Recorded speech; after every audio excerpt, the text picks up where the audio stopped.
Anyone else remember that time there was a guy who was essentially the Russian equivalent of Keltec?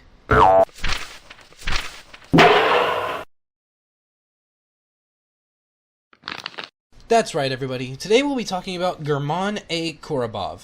And yes, it's German, not German or German, like myself and several others might have thought. Anyway, this guy was actually pretty cool, as he was one of the ones who gave us some of the wackiest, wildest, and weirdest guns to ever cross the face of this earth. But before we go ahead of ourselves, I need this video to be longer than like 5 minutes. So, prologue time! German was born on June 16, 1913 in Samara, Russia. In 1939, he started his job at the TSKB firearms factory shortly after finishing his schooling. And this is part of where it gets interesting, and the part that everyone was here to see. In 1945, Korobov started to work on his first prototype rifles, these being known today as the TKB rifles. His first models were the TKB-09 and 010, and to be quite honest, these were probably some of his most traditional-looking rifles that he had ever designed, and the rest get pretty weird pretty quick. Anyway, both of these are essentially the same weapon. Their designs are very minuscule in differences, and that's part of why they are together here, despite having different names. The next prototype that Korobov designed was in 1946. This was known as the TKB-408. It was his first look at a bullpup rifle, but definitely not his last. Either way, this one was also considerably traditional, considering it was still gas-operated, it had wood furniture, it had all the things. It was also one of the several rifles put into the 1946 assault rifle trials, which he, as well as all the other manufacturers, lost to the man we know today as Mikhail Kalashnikov. Korobov, though, was persistent, and he continued his craft despite losing.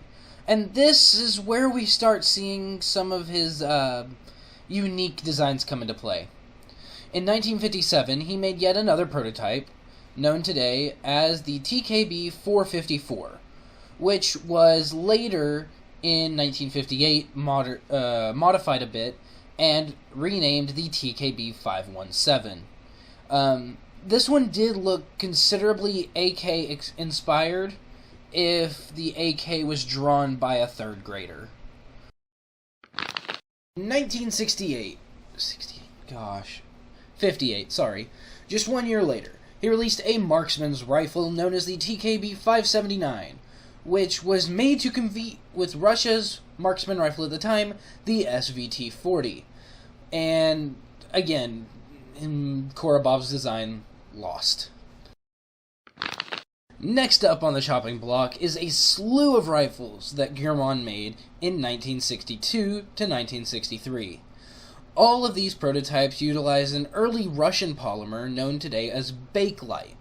They are also by far some of his most recognizable, notable, and unique designs to come about.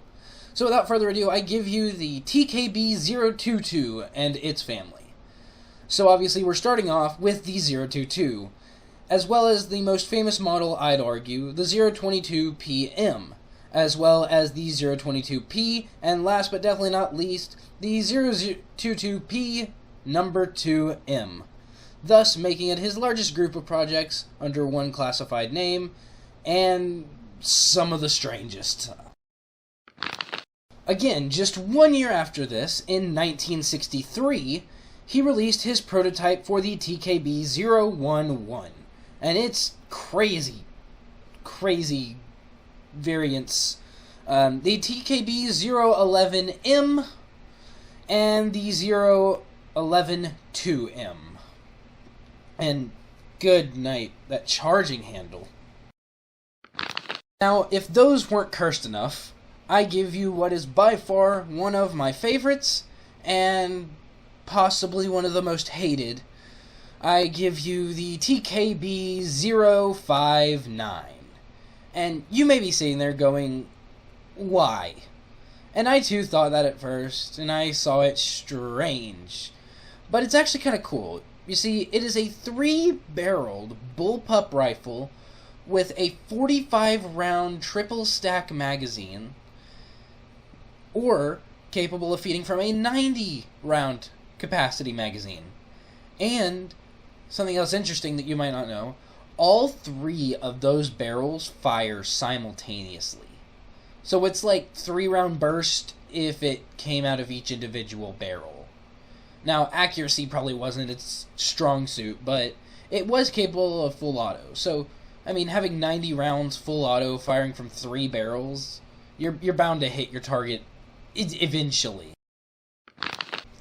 Now, this rifle that you see here is kind of going back to basics, because in 1975, Korobov once again entered the assault rifle trials, this time offering his TKB-072, and once again lost to Kalashnikov, this time with the AK-74.